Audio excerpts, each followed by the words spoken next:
Guys, welcome to another episode of the Works Podcast. I'm here with the accident guru, Jorge Trueba. Pablo, thank you. Thank you so much for coming on the podcast, bro. We spoke first podcast, right? Tell me, the accident guru, pro injury rehab center in Hialeah, right? Hialeah, Miami Lakes, we're right in the mix. We're in the mix. Ya tú sabes. So tell me a little bit about the business, big dog. Well, brother, for starters, we met how long ago? Like 2 weeks ago. 2 weeks ago we met. Right? Was it? And you know, now I have the opportunity to come into your podcast. It's my first podcast, so I'm very grateful for you to have me here. First of all, I want to start with that. I love the vibes here, man. The wall in the back, everything you got going on. Thank you, bro. I love it. I love it. I love it. I love it. Brother, who am I? So I own a medical office, multiple locations. We have one in Miami Lakes, Hialeah, another one in Fort Myers. We handle car accidents, slip and falls. Basically, I'm the person that you call right after an accident, and we get you connected to attorneys and stuff like that. Start your case, you know, make sure you get compensated through the attorneys, make sure that they respond, make sure you get better, make sure you get healed, make sure you feel better after an accident. Pretty much anything to do with car accidents, slip and falls, I'm the guy you reach out. So that's what we do. What made you get into that business? It's a good question. I got into a business primarily because my parents, we come from Cuba. So my mom was a physical therapist in Cuba, and my dad was also a physical therapist in Cuba. Actually, my mom dealt with more with like kids that had Down syndrome and were on the spectrum. She like taught them how to brush your teeth and do like simple like Physical therapy. Yeah, but it's more like towards kids that have like Down syndrome. So it's more like to be able to do daily things like brush your teeth, put on deodorant, and put on your shoes. Occupational therapy. Yeah, Isn't that what it's kind of called? like that. Well, I don't know if that's what it's called here, but in Cuba it's called fisioterapeuta, which I think here translates into PT, which is but it was more about kids. But anyways, parents come from medical background, okay? I always thought I wanted to be a doctor, okay? So in high school, I was very focused into like going into medical school. I would take a lot of anatomy classes and physiology classes and stuff like that just because I was so like, and in senior year, I used to tell people my name was Dr. Trueba, not knowing where my life was going to go. And then in senior year, I went to Miami-Dade College and I got an associate's in biology because, again, I always thought that I was going to be a doctor. So I was doing the biology, medicine route, and I had a slip and fall. Okay. Really? Yeah, had a slip and fall, hired attorneys, did the treatment, went through the whole 9 yards. I'm going to be honest, got compensated for my injuries. I have 11 screws in my ankle, so my life completely changed, my left ankle. I couldn't, I get pains today. I'm 31 years old, and I still get pain, when it's cold or when the weather changes and it rains, like I feel it in my ankle. I don't have full range of motion because I have screws there. So obviously, we hired attorneys. I had a case. There was negligence involved. I got compensated. And then after that, I saw the process. I saw everything. I looked at what the work the attorney did. And, brother, I fell in love. I fell in love with personal injury. Switched my whole life around. Went and got my bachelor at Florida Gulf Coast University, but no longer under biology, but under legal studies. And then after that, I went to law school, and after law school, I didn't want to be I didn't want to deal with the bar, didn't pass the bar, and then I didn't take the bar at all, didn't even try it, and then I opened, I worked for attorneys for a while, and then I just branched out and went on my own, and that's where we're here now. I have a question, man. So you had your own injury. The case was settled, but you're still suffering from.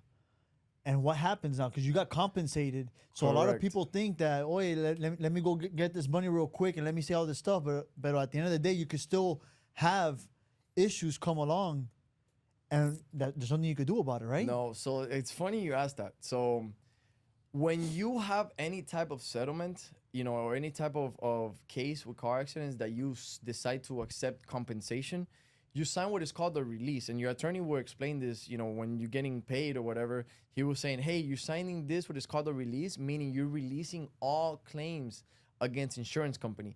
So later on in the future, if you still suffer from pain, you can re-sue them for like the same claim that you already had. So that's what you're signing away. You're saying, I'm accepting this monetary fund, I'm accepting this settlement, and I am releasing you guys from the claims that I have against you. So you're basically letting them off the hook by accepting the money. So yeah, and mind you, the settlement that you get, the compensation that you get, is for any future pain and suffering that you also get. It's all linked together. It's for like compensation for the accident and future pain and suffering.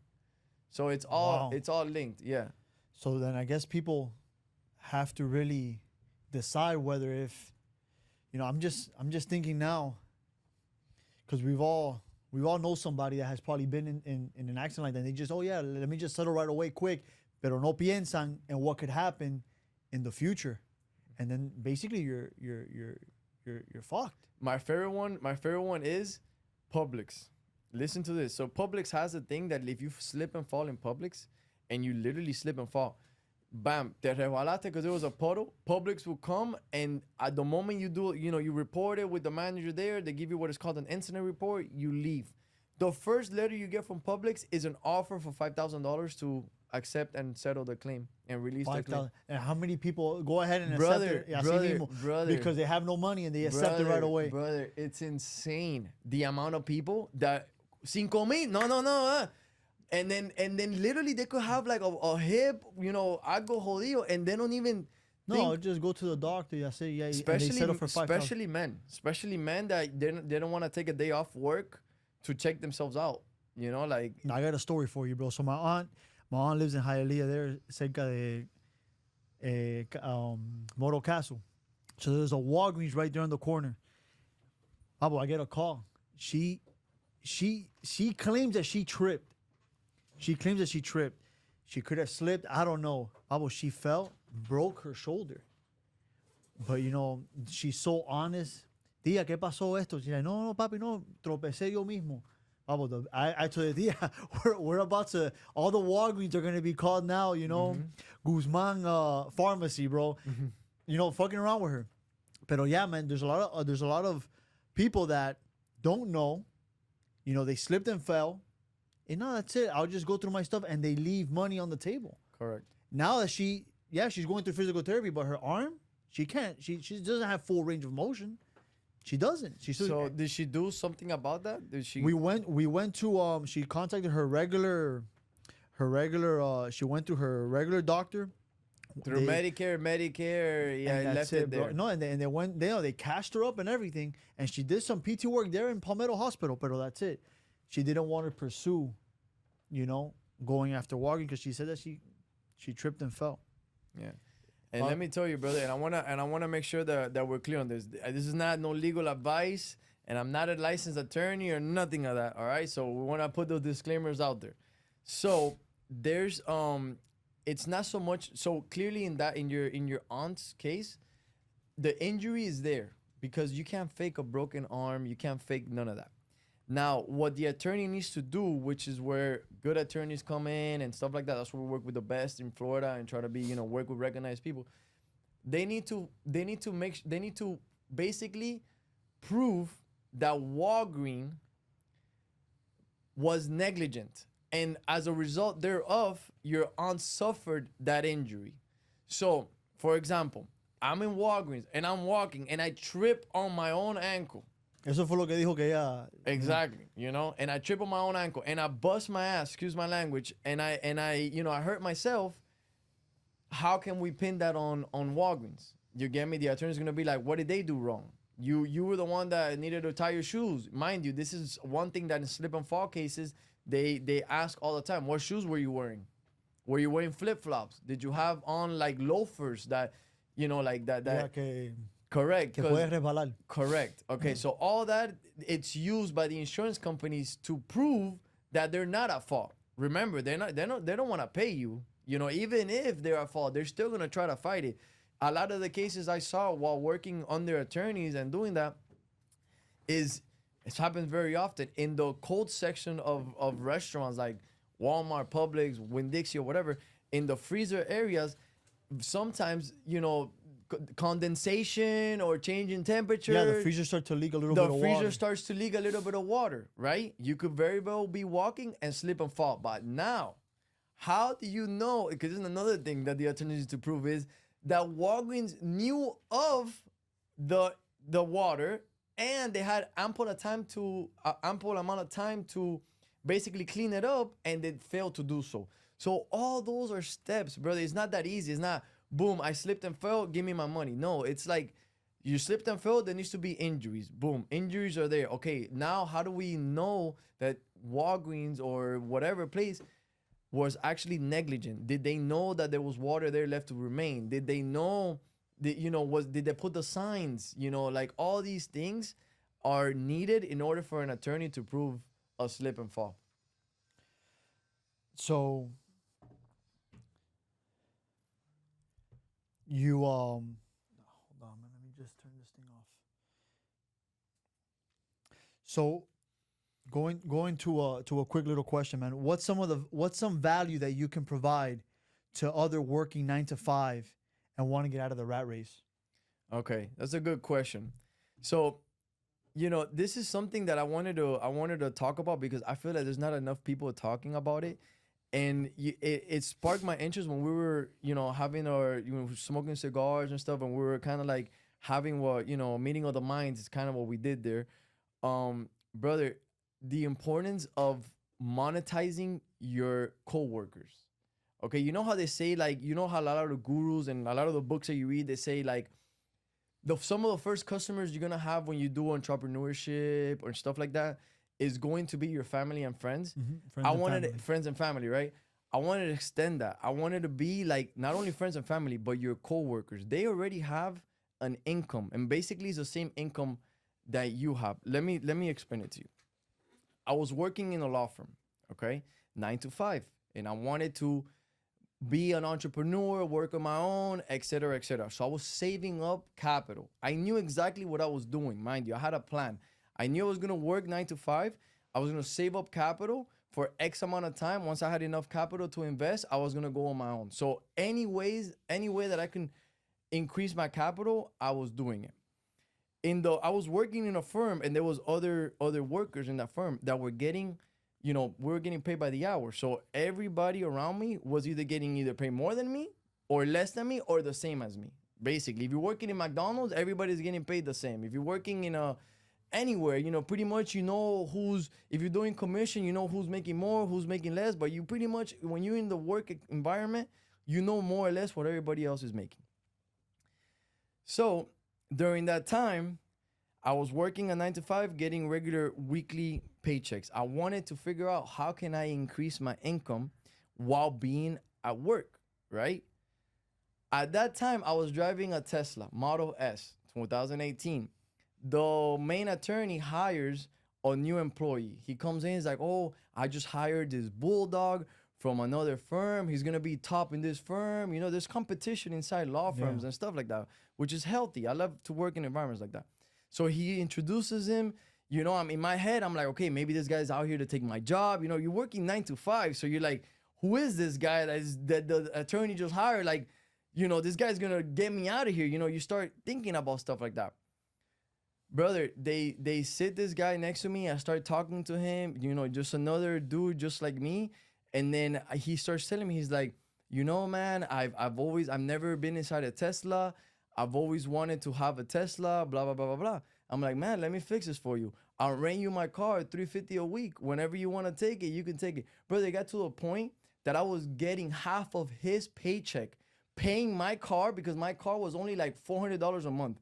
And I was charging him like an arm and a leg to rent a car and go to West Palm Beach, pick up his family, do this and that. The whole paycheck that he was getting at the end of half of it was going to my... So I basically increased my income without having to do anything by just renting my car. Yeah, but that's the entrepreneurship mentality that you have. And that's what I want people to think like that, man. Like everybody could do that, Anybody. Were you always like that? Did you always have honestly, that mindset? I've looked into it. How, like, why do I think like that? I think it has to do with the fact that, I do come from immigrant parents. I wasn't born here. I was born in Cuba. I got here when I was 8 years old, and I kind of saw my parents like struggle for money. And I read somewhere that if you know, witness your parents, you know, my mom used to give out business cards in Okeechobee for another business, you know, like in Okeechobee. So I've seen all that, and I saw my parents struggle for money. And so basically that hardwires you to like think that like I don't want to struggle for money. I don't want my kids to struggle for money. Like it ends with me, or that, you know, like, or it's gonna have to be my next generation, but at least I'm gonna fight to like end the like cycle, man. The cycle. Yeah. What obviously when we met a couple weeks ago, we were talking. We were trying to get to know each other. So Hialeah, graduated. Best city in the world. No, 100%, 100%. You graduated from where? From Matter Academy in Hialeah on 16th Ave. So I've been, you know, I thinking about it now, man. Hialeah since elementary school. I went to James H. Bright Elementary, and then after that it was Matter from 6th grade all the way to senior. So been Hialeah. Married with kids, right? I'm not officially married, but that's in the plans, in the works. I have a daughter who's 6. I have a 1-year-old son, and then currently we have another one in the oven who's 5 months. But yeah, you know, That's 2 a boys. blessing, bro. Yeah, they're all blessings. Do you come from a big family? Because that's a pretty big family right there, man. Do you have a lot of siblings? I do. I think I do. I have the reason why I say I think is because my biological father passed away when I was like 14, so I was raised by my stepdad. My stepdad was with me since I was 2 years old. I have a sister with my stepdad and my mom, and then with my biological dad, I have 2 brothers. I have an older brother and a younger brother. My older brother's in Spain, and then my younger brother is still in Cuba. Oh, wow. Okay, I don't have that much contact with my younger brother, but I do have a lot of contact with my older brother, and then my sister's over here with me, so I have plenty of contact with her. But yeah, man, I just don't come from a family where, like, you know, boys are raised to be men. Like, I come from a family where boys are, like, you know, raised to be men, cutthroat. Like, you know, we work here and we maintain our woman, and kind of like traditional. That's how I was brought up. So I'm in agreement with a lot of those things, but I try to change a lot of other things too. No, I agree with you, man. Definitely, if you could provide, if you could provide, why not, man? Why not have more kids, man? That's something that's very. That's God's plan, no? That's how it is. Man. We're supposed to. I mean, I think by having, I'm gonna be, look. None of my kids were planned. I'm gonna be honest with you. My girl, she was on birth control for all 3 were on birth control, and God said, you know what? I don't believe in none of that. Like, if I don't know, man. He has a plan, and whatever he wants is what's gonna happen, because I'm not in control of none of this. And I say that, you know, I did a video recently talking about faith and how every day I realize more and more how I'm not in control of nothing. Right now it's smooth sailing. I just try to enjoy, be happy, and love the people I come in contact with, and learn as much as I can. There was one thing that in our conversation that grabbed my attention, was how you are living for today and not thinking about the following day, because we were talking about, I guess your wife was trying to plan. She was trying to plan Halloween and all that stuff. And you're like, wait, let's talk about today. Yeah, today's not. Yeah, that's kind of tough, though, man. You know, it's tough. What is it that you do, or what is it you tell yourself? Let me focus on today and not think about tomorrow. Right now, it's getting to a point where I don't have to have the self-talk anymore. Back, if you would ask me the same question 3 years ago, 4 years ago, when I started learning about like spirituality and getting to know yourself and reading, you know, books and stuff like that, that's when I really started, you know, working on myself. Now it's kind of like second nature. I just try to focus on, like, I'll wake up in the morning and the first thing I do when I open my eyes, doesn't fail, is thank you. Thank you. You know, I'm grateful to breathe. I'm grateful to have my working legs. And then I start like doing little rituals throughout the morning. Like when I brush my teeth, I say like, I'm grateful to be able to brush my teeth. I have an electric toothbrush. I have toothpaste. My lights are working. I slept with air conditioning last night because, man, I came from not having air conditioning. I came from from being out playing with my friends. But were you always like that? Were you always being grateful in that aspect, or something changed that you ended up, realizing like, damn, I should be grateful for the small things, not for the big stuff. There's Something always happens, man. My first daughter changed me a lot. My first kid changed me.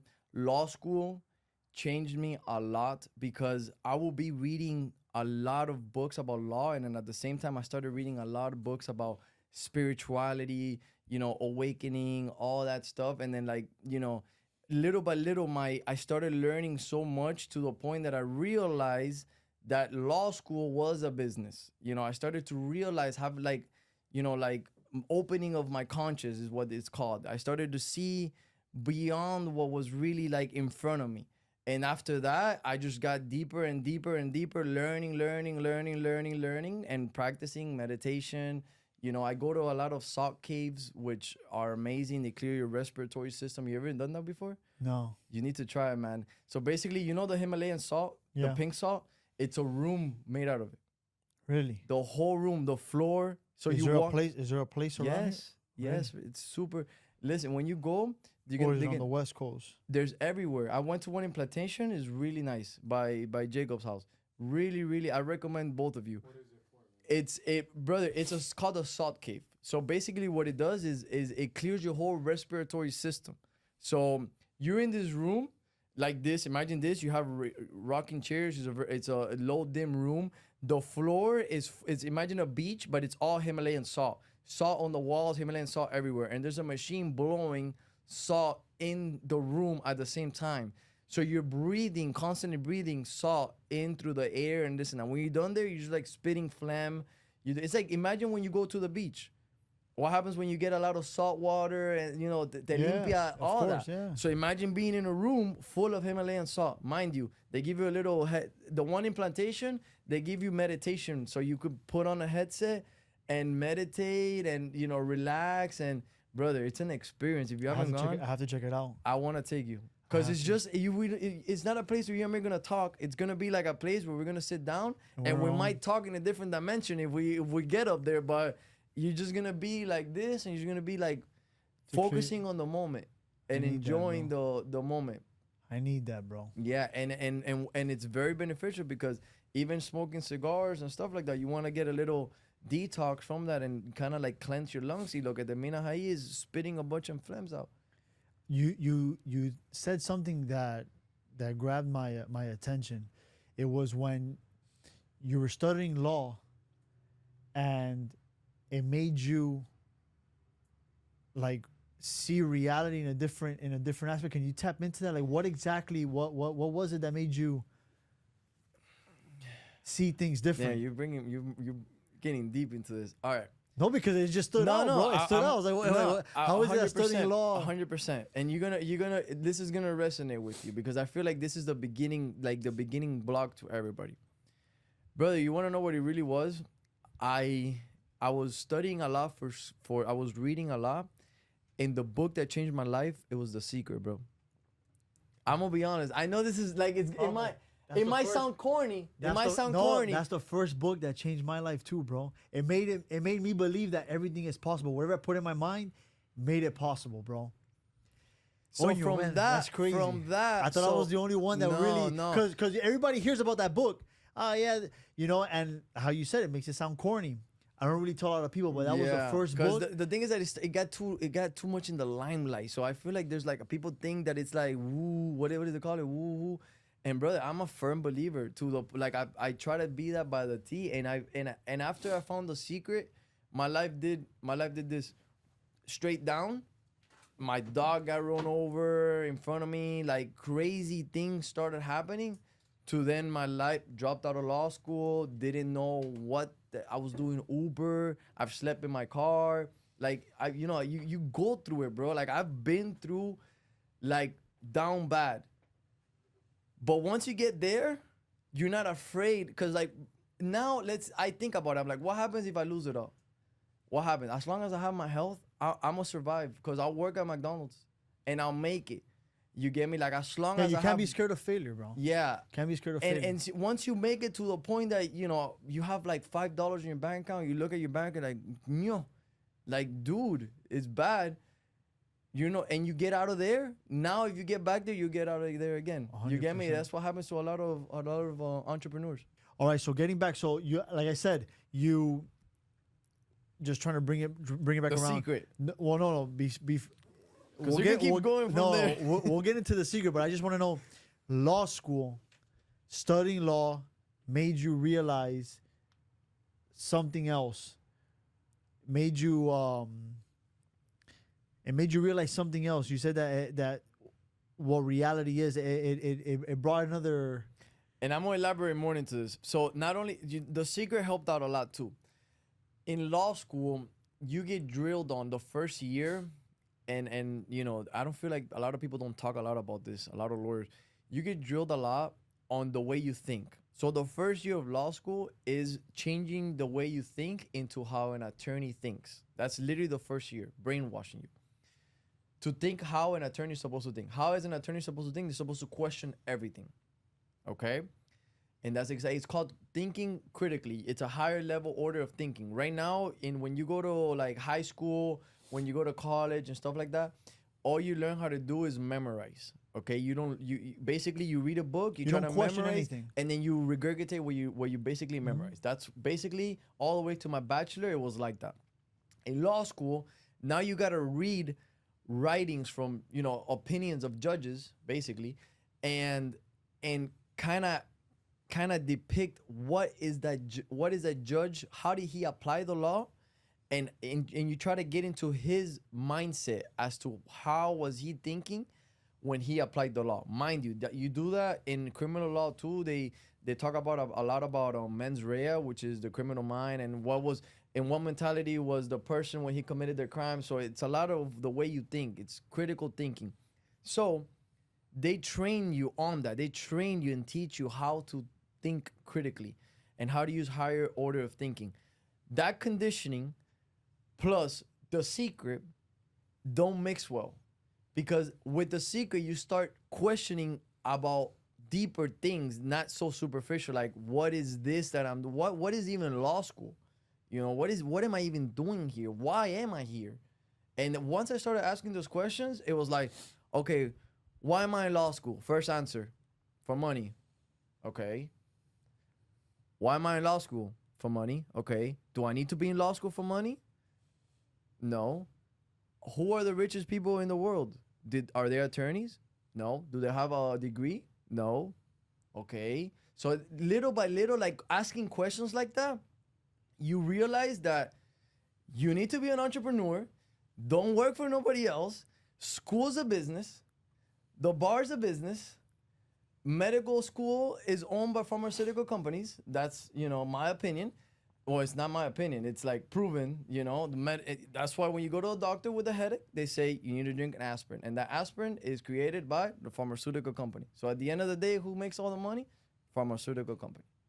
Same thing. Did you always have that entrepreneur stuff así, de estar vendiendo and la chispa esa where did that originate from? I think that originated from sales, man, being out in the sales floor. When we had the cigars, my background worked in Westland Mall. Back then, when it used to be called OG Westland Mall. I don't know what it's called now. I think it's called Westland Mall. No. It's gone through a bunch of I think it's called Westfield now or something like that. Yes. I don't know. Jacob, is he there? Oh, no. We're going to search it up, but I'm pretty sure it's no longer called Westland Mall. I think it's called Westfield Mall. But yeah, that mall, back in the days, I started there in sales, and from sales, it just grew into selling shoes, selling perfume at Macy's, selling furniture at Eldorado Furniture, and, little by little, to the point where, like, you just get comfortable, like, talking to people. At first, I would be, like, embarrassed. I was like, I don't even know what topics we could talk about. I don't know how we could relate. Now I feel like I can have a conversation with anybody. It doesn't matter what's your opinion. Sales is very important for that reason, because sales, when you have a sales job, especially when it's straight commission job, you have to start learning how to create conversations with random people, try to find some kind of similarity to get you going. And sales, to me, is number one, bro. Yeah, It's number one because you're always selling yourself to somebody, to whoever, bro. You're always selling. You're always selling. And the best thing, another thing that you learn about that is when you're in sales, especially if you're in full commission, religion goes out the table. Politics goes out. I don't care who you're voting for. I don't care what religions you practice. Whatever it's gonna take for me to sell you this pair of Jordans, that's what it's gonna be. So that's it's like it's all that goes out of the table. All that. So you kind of learn, like, don't judge people how they. First of all, that whole don't judge a book by its cover. Man, I don't know how many times it happened to me that I'll be at a furniture store and the guy with the shorts y la chancleta and full of paint and this and that will end up buying $50,000 of furniture, ends up being like an entrepreneur who does his own remodels and this and that. And then the person who you think comes in a suit, tiene billete, you judge him because, oh man, look at how this guy's dressed. Doesn't spend money. And mind you, I know you come from car washes. Did that ever happen to you with the newer cars and the older cars? 100%, bro. The people that would come with a somewhat decent car will tip more than the people that had, driving the Escalade. And Escalade. That will happen to me, man. Everybody will be like, we'll be lined up. I told you, in that U-gas in the behind, and it was an up system. The first person to be there, el primero que llegue por la mañana, that gets the first car. I was never the first person. I was 15 years old. There's no way I was going to get there at 6 a.m. And my alarm didn't get up at that time. When I was 15, imagínate, I was probably playing Call of Duty until 4 a.m. in the morning to wake up and go to a car wash, a lavar carro. No. Mind you, I will spend half of the money I made in lunch because after the first 2-3 cars, that was my lunch. Ya tengo ya el almuerzo. Now voy a trabajar for the rest of the money. That's how it is. And brother, I would be like, oh yes, me tocó un Porsche. Oh, I'm gonna make money on this, so I'm gonna get a nice tip. Didn't tip. Brother, you wanna know what's the best tip I got? And I'm gonna show you the story. It was hilarious. It was this guy, man. He pulled up in a beat up Toyota, like del año La Coneta, old car. To the point that you first you do it by section. You start vacuuming.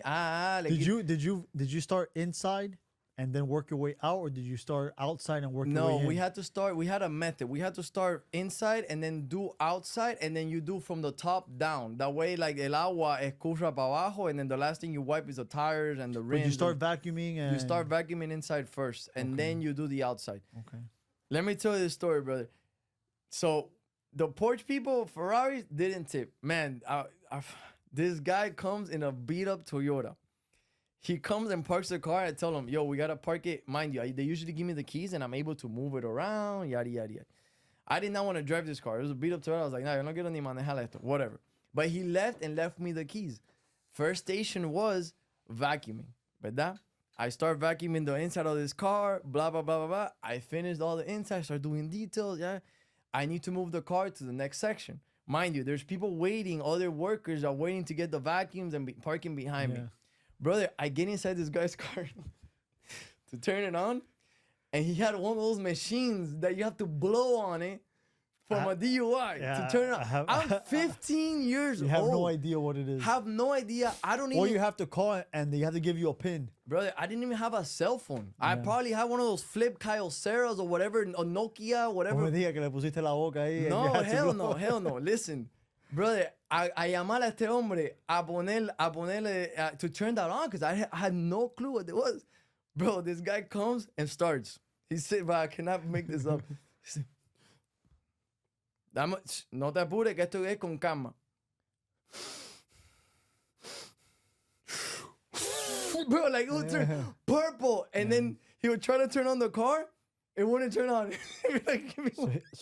Bro, like 3-4 times, this guy was purple. We'll move the car, turn it off, and I'll be like, "Why'd you turn it off? I have to move it again." Bro, and we did that like 3-4 times. Bro, he gave me $100 tip.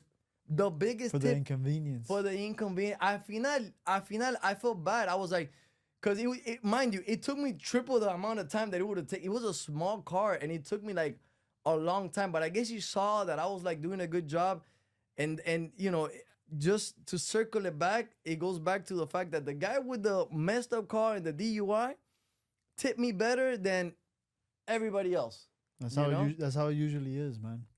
When I was working at the dealership, you know, it was the same way. The people that would come in that owned their car, not the ones that lease the most expensive car and they're paying, you know, $2,000-$3,000 a month for the car. It was the person that owned the car, the older car, would value more the service that you provided compared to somebody else that had, you know, the newest car. That's just the way it is, bro. It's crazy, bro. That's the way it is. I started the same way, bro. I started the same way, car washing. That's how I started my. And then you went into the Pablo, dealer. I have stories, yeah, bro. I started the same age like that. 15 years I old. wanna pick your brain on the dealer side, bro, because all my experiences with the dealers, I don't even wanna buy cars anymore, man. Like every time I step into a dealer, I don't know why, but since I had a really bad experience with a dealer here in Miami Lakes Auto Mall. Really? Really bad experience, brother. Like really bad. I wanted to like sue them and everything. I went to the ¿cómo se llama? I reported them to the DBPR, yeah. Or the Better Business Bureau. Sorry, yeah. BBB. DBPR is the people with the realtors and stuff like that. Sorry, the BBB. I reported them and everything. Pero ¿por qué? Because they Brother, because it was a deal that I did. It was a very well deal because I like to negotiate and I know a little bit about dealers and but how they fucked you in the financing? No, bro, it was like a paid off car. It's a cash deal. It was a cash deal. So how did they fuck you, bro? Listen, so we went and brother, I spent hours negotiating this car that I seen online, blah, blah, blah. I went and I lowered the price a lot. All that was legit. I signed, you know how they give you that paper, that offer paper that you sign or whatever? Remember, that is not a contract unless there's money exchange, okay? That's just a paper that could be toilet paper. You know, all the numbers or whatever. So there was a deal there for $58K, paid off completely, okay? It was my first time making a transaction in that amount. I'm gonna be completely frank with you. I have never spent $58,000 on anything in my life. I thought that was like outrageous, the fact that we were doing that. Compraste cash. We bought it debit. We had it in my. I wanted to buy it debit, bro. Like think about my mentality. I wanted to buy it debit because it was for my girl, and we wanted to have the car paid off. I didn't want to deal with the car, so I got a good deal. I negotiated the car with taxes, everything out the door, fees at 58. I can't forget this. I signed the paper. When it's time to pay, I go pay. My car didn't pass. It was 8 p.m. My car didn't pass for that amount. I started getting fraud alert here, fraud alert here. I started calling the bank. The bank closed, this and that. To make a long story short, I said, listen, I'm going to come back to my brother. I'm honest. I'm like, I signed the deal and everything. I was swiping my card trying to make this happen. ¿Me entiendes? So it's not. So I told them, I'll be here first thing in the morning. I'm going to swing by the bank, 9 a.m. I'm going to do a money order. No, cashier's check, I think is what you do. The cashier's check for the exact amount, 58. And I'm going to be here in the morning with the cashier's check. The salesperson was like, George, you got it. Shook my hand. I trust you. We have this deal. Blah, blah, blah. Nothing's no shit. Brother, I came in the morning. Oh. Yesterday's price is not. Yesterday's price is not today's price. Así mismo fue. Así mismo, bro. Me. On the other hand, I was like, that's fine. Métete carro, you know where? Eat it up, boy. My price was 58, crazy. And now you want 60. He was like, oh, we're losing money. The dealer's losing money. So I told him, I don't want the car. Keep it. My girl fell in love with the car. They started attacking, they got her on the emotional side. I kept my emotion out of this, but I made the mistake. Since I was buying it for my girl, we were at the dealer. Ella si le gustó el carro. I did not want even though it was two more, brother. I would have. If you're spending $58,000, $2,000 is not. No, man. $2,000 not that much. No. For those $2,000, bro, it's not even.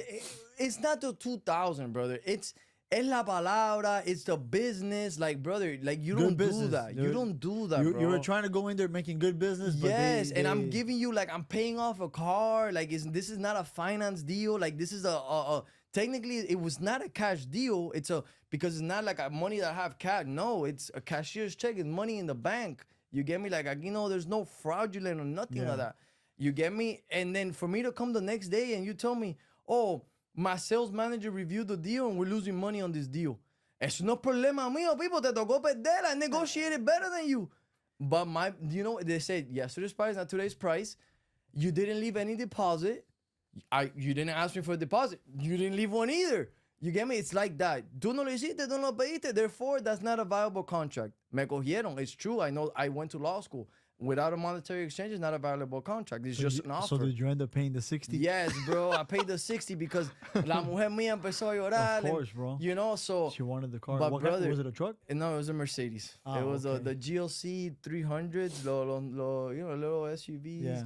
And we had just had the baby too. So she wanted something comfortable. And bro, I really like the car too. I'm not going to lie. But it's the principle, bro. It's the principle. Yeah, man, you can't imagínate, bro. You get me? It's the principle. Mind you, it gets worse. The salesperson, bro, I hope he didn't lose his job, but I got so pissed, bro, because the salesperson was in between him. Mind you, the salesperson threw his finance manager or his sales manager under the bus. So then he was like, oh, I don't know what he did that. But it wasn't mind you, the salespeople and the dealer really don't have control of anything. So it wasn't like it was. They're the middleman. They're the middleman, you know. But I felt like he cheated me.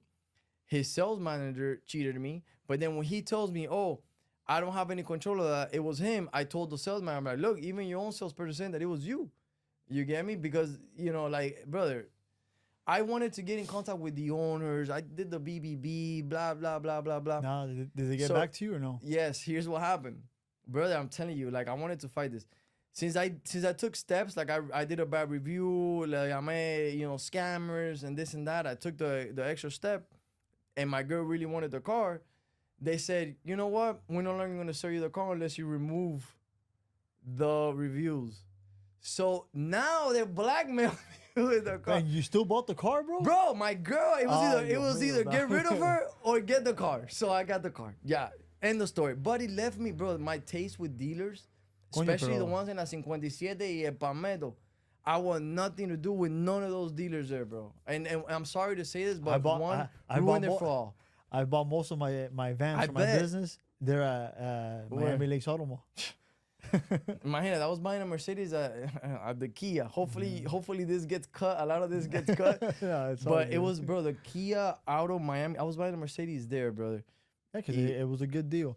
I worked in service. I didn't work. I know. I didn't work in sales. Service is a little bit more, But you still get incentivized. Yeah, of course. Yeah, which I learned that for the first time. I learned that when you work in sales in a service in a dealer, you also get in like commission. I learned that for the first time when we were smoking cigars from you. We were straight commission. We were straight commission. But what did you sell? Like, all right, service. Yeah, but service. Like, okay, you're here for an oil change. Oh, mira, se te rompió el foco también. Might as well tampoco así. The cars will come in for service. Most of the cars were covered under BMW's 4-year, 50,000 mile warranty. You work for. Yeah, for BMW. So, but what you upsold was the alignment, the tires, if they needed tires, extra little things that weren't covered under the regular stuff. Now, the cars that would come in without warranty, they were coming in for a reason. Checkup. Exactly. If they were coming in for an oil change, the technician will do a multi-point inspection. Y empieza a buscar, hey, look, the car's leaking this, but everything was legit. Everything was legit. If the people wanted to come into the back, I will escort them. No, bro. The reason why is because I get, it's like but one everybody ruins has it for, but everybody, one ruins it for all. Exactly. You get one a bad taste. For all. You get a bad taste. And it's funny because that ties all into also like cops and brutality and all that stuff because, it's not all cops. It's just like one ruins it for all, because one is so bad that it stains like every single police officer out there when they're all not the same, right? Same thing with dealers and me. Like that one experience with the dealer, or like let's say you have a bad experience, like brother, let's circle this around and tie it into car accidents. I was just gonna do that. Let's say you get into a car accident, ¿verdad? And then your attorney makes money, the medical doctors make money, and then they say, "Oh, I'm sorry, but there's no, you don't have a case, brother." You know how bad that seems. There's people that gotten hit by people with no insurance. So what separates you you're the way you do business compared to everybody else. Because you know, from what we spoke about, you try to do the stuff the honest way, and looking always out for the client, for the person that really got that got injured. Yeah. So for instance, we have never billed an individual. Like let's say somebody gets into a car accident, right? And that person, se lo olvidó that month. It happens, brother. Did the auto pay or whatever, maybe their account was short a couple of cents and it got declined. It's happened to me, man, where my insurance company was supposed to sacarle dinero en la cuenta and it bounced for whatever reason, and you don't even look at it. Your insurance lapse, you forget to pay it, XY, now you don't have insurance. That month resulta ser that you get into they hit you and you're innocent. You know how many times it's been that the person comes like, George, I'm really hurt. I just got hit. I don't think I have insurance. Don't worry. We'll treat you. Let's see what happens with your case. That doesn't matter. We'll still take care of you. Because in my head, I'm like, okay, maybe they have a big case. I'm still going to get paid on the case, right? So we start treating. I'm like, okay, I'll get my money. I'm not going to think about money now. We're going to think about the person. They need the service. We're going to treat them. Then the attorney say, oh, George, the person who hit him had no insurance. It's United Automobile. No That's insurance. The worst, bro. So now I have a person who's injured. Or the other one, Ocean Harbor. When Haven went on their business. More Haven, More Haven. When I was at the dealership, but those companies are the worst. So imagine the position I'm in. Now I have una persona in my business that is treating for their injuries. They're gonna get treatment for their injuries. I'm not gonna get paid because they forgot to pay the insurance. So I don't have a way to bill personal injury protection. None of that. And we don't do Medicare or Medicaid, so So I'm not gonna get paid, right? This person is hurt. I pay my employees, the doctors, and everybody. I pay them on salary, so it's not like I'm paying more or less to have that person there, right? Then the attorneys call me and say, "Oh, that person's not gonna get case either. He's not gonna get any money because the person is United. There's no insurance. You're not gonna get paid either because there's no money for you, George, either. And the attorneys are not gonna get paid either because there's no money for the attorney. It's a lose, right?" But you always look out for the client. I, as a medical office, since I'm providing a service, I can turn around and say, listen, I don't want to lose. You, the attorney, you could lose. Maybe the patient could lose. But me, I can come after and have the patient pay me out of pocket, credit card or, brother, I will never do that. I will never, ever do that. Or I can even send them to collection. Like, look, I have a bill of like X amount. You either pay me my bill, I'm gonna send it to collection, mess your credit. You think I'm gonna do that, man? After that person, things didn't go their way, bro. So I'd rather treat them. I'd rather get them to feel better. I'd rather be there for them. I'd rather answer every question. Rather literally waste my time, but I'd rather do that because by doing that little bit, by doing work and showing that you care and being there for that person is going to remember you. And then at the day, tomorrow, that person can very well send you a referral, send you a case, send you somebody who actually has insurance, or maybe send you two. And that one, you get two, so that's the way that I like I said, every day, deal day by day. If today they come in, we're going to handle it today. If tomorrow we find out that there's no insurance, bueno, ya mañana we'll figure out what we do mañana. But for now, you're here, you got to get your treatment. That's it. Forget about the rest.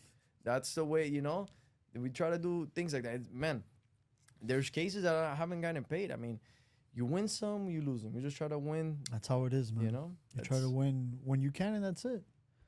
Going back to the whole car wash thing, it being our first job, did you end up trying to, or did I ever cross your mind, coño, let me see if I could start my own little business washing cars? Because to me, that's how it was. But that was my first little business. I would go to people's houses. Oh, yo me llevaba los productos de ahí and go wash. See, that's some entrepreneur yeah, stuff, bro. I would start washing cars at my house. I'll tell you, no, come to my house, bro, and I'll start washing your car, Did that ever cross your mind or negative? My reaction was the complete opposite. You want to know what it was? Let me get the hell out of here. No, it was even worse than that. It was, I've been busting my butt cleaning these cars. I want to make so much money that I never have to wash my own cars. That's my mentality. That was your mentality. Yeah, like I was like, I don't want to do this, bro. Like I don't even want to wash my own cars. Like now I pay, I'm the tipper now. You get me? Like I go to the car wash and I'm like, well, because you know. Yes, pero tampoco, hey, oh, yo, una sopladita. No, I want good job because I used to So I'm gonna You know where to look. You know where to look. I'm gonna open the doors and make sure it's not wet in between. The door jam. Exactly. So it's not. To me, tipping is about service, brother. Like I don't think tipping is something that should be obligated. I think tipping is something that it needs to nacerte, and it's if it's. You don't feel bad though. What? Like let's say for example, I do. The service is not that great. Like it's like okay. Like I think right now. It's okay. I think right now, like me talking about personal experience, when I go out to eat in the restaurant, I knew you were gonna bring that up. 20%, 20%, 20% is the norm. They went up from 18, coño. To me, I'm talking about personal. Okay. 20% is the norm. If I get bad service, I'll tip 15. Yeah. Pero 20% to me is the norm because at the end of the day, I start thinking, coño, you know, these people, this is what they depend on, bro. This is their livelihood because they get paid off of. They get paid like a base and then, salary. Yeah, it's like $5 an hour, bro. It's kind of like what we got in Finish Line. It was like a base salary plus commission, so they get like a base salary plus tip. But the mainly thing is the tip of 100%. But so, you know, I've thought me thinking, coño, when did the 20% become the norm? Like, you know, just I see it's always like, oh yeah, 20%, 20%. And sometimes I tell myself, coño, did I really get like good service, or did you just come and they're just taking my order, bam, that's it, let's go, you know? Yeah, brother. How do you see it? I hope this is not the video that goes viral, bro, because I'm gonna be labeled as the worst tipper in Hialeah for sure. Well, my girl would love this. Yeah, she says I'm bad. Okay, so here's the thing. Bro, if you were working, let's put it for you, right? You worked in the car wash. Brother, if you did a bad job, did you get a tip? No. Brother, if right now you're in real estate, right? You're in real estate, but you sell properties? No. No, but you're not selling right now, right?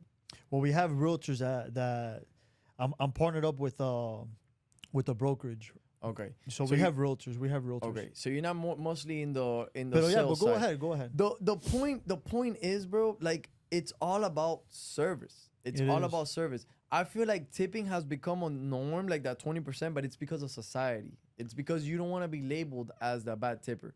You get me? And honestly, man, like I don't care. Like people are gonna hate people. I feel like, and entrepreneurs say this, man, nothing was ever given to me. Like I talk about this all the time. I have a boat now. I have a humble boat, a 23-footer, right?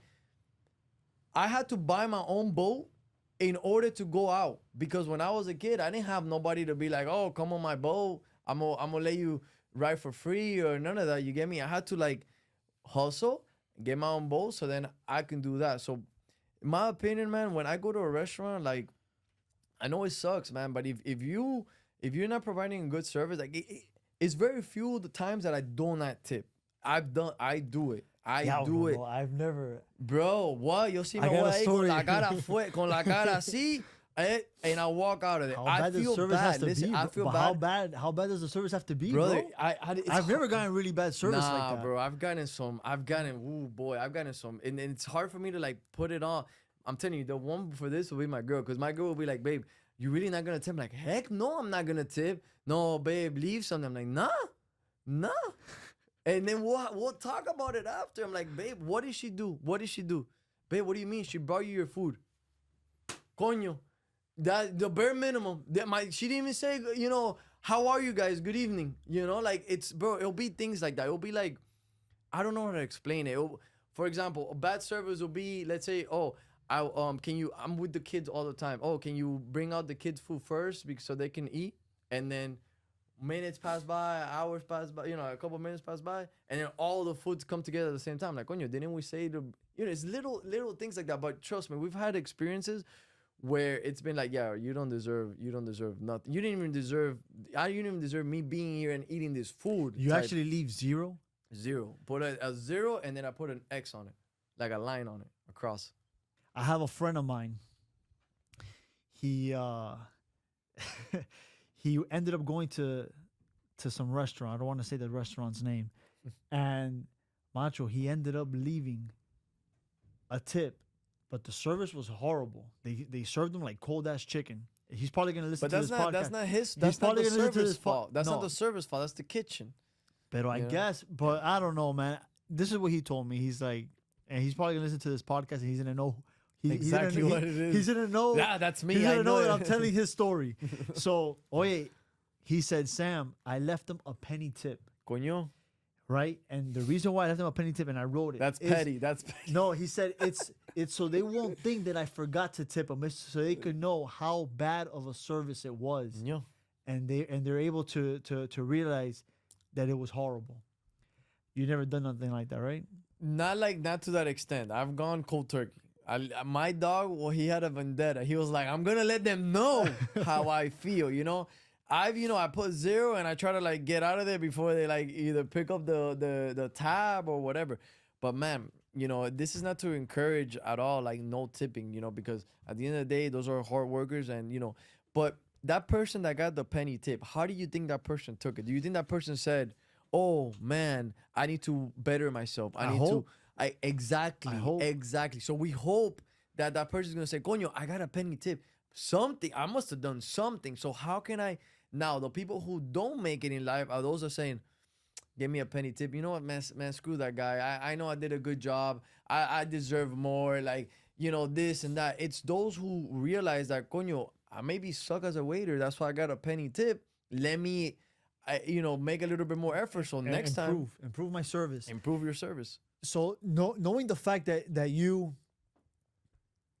it takes a lot for you to tip good, right? When you go to restaurants, how well the customer service has to be on you. I'm assuming in your business, the treatment that you take for the patients that come into your clinics has to be top notch. Then 100% has to be at the 100%, because we're not in the tipping service, right? So we don't get tips. So you don't want to know what's the best tip that I can receive is a referral from that customer. So of course, I want that person to leave smiling. I want that person to leave with a positive experience, because man, the people I deal with are in car accidents. How is any of this positive? You know, I got into my car, man, I'm on the way to work. Now I got a car accident. Now my insurance might go up. Now I got to think about it. My insurance is going to go over. Now I got to treat. No, and they're missing work. They're missing work and they're in pain and all that stuff. So, you try, like, it's hard to get these people from that negative cloud. It's like, listen, I know this happened to you, right? I know this happened to you. It's very negative, but God works in mysterious ways. And usually for an arrow to go forward, it needs to be pulled back, right? You know, bow and arrow, you got to pull. So man, and this happened a lot. A lot of people that, they get into a negative cloud. No, I got into an accident. I'm hurt, broke my leg, blah, blah, blah. Then they end up getting a settlement, $300,000, $350,000, buy a property. But whole life changed. Now it's not no negative. It's not negative. It's still negative, but it's not as negative, you know? So yeah, they try to capitalize out of the situation. Correct. And you have people that just blow the money. 100%. That's another thing. And that's a whole another conversation. You know, just because you get a lot of money doesn't mean you know what to do with the money. Which when I walked in here, we were talking about an individual who was up here and didn't manage where they were up here, and then ended up, going down. So that's very good. We can talk about that another time. Claro. Oye, George, so thank you so much for the time taken, bro. I know that we could go through so many different avenues. We can stay here all night, man. I know we can, bro, but you have a drive as well. Jorge, thank you so much for the time. Guys, thank you for having me. Pro Injury Rehab, the best in the business. Y aquí en Hialeah, just so you guys know, George, thank you so much, bro. Hialeah till I die. Thank you so much, bro. Thank you for having me, Until man. next It's been time, a pleasure. I'm very grateful. Thank you so much, okay? Appreciate it, bro. Dale, man.